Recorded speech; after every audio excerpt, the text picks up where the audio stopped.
pag yung sasakyan is nasa pababa or nasa paakyat na kalsada, itong ating shifter, tumitigas to. Minsan hindi mo hindi mo maalis. Or pag pinilit mo yan, may marinig kang lagutok. Which is hindi maganda yon sa ating transmission. Yung iba nga kailangan pantusukin to para lang mailipat. Okay?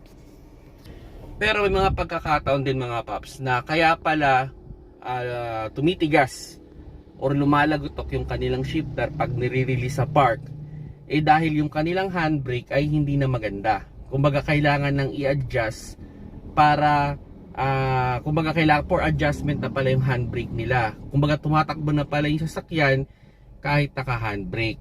Okay?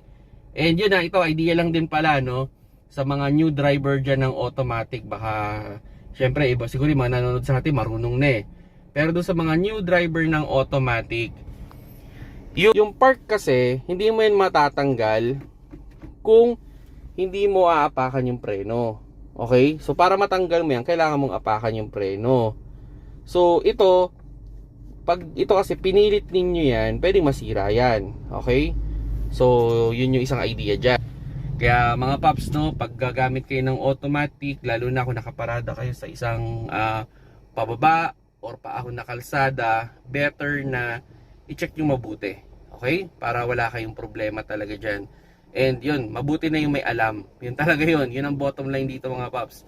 Mabuting may alam kayo kung paano ba mag-park ng automatic na kotse. Yun, may mga magka-question. Kuya Shane, paano ba kung naka-push start button? I mean yung naka-electronic handbrake.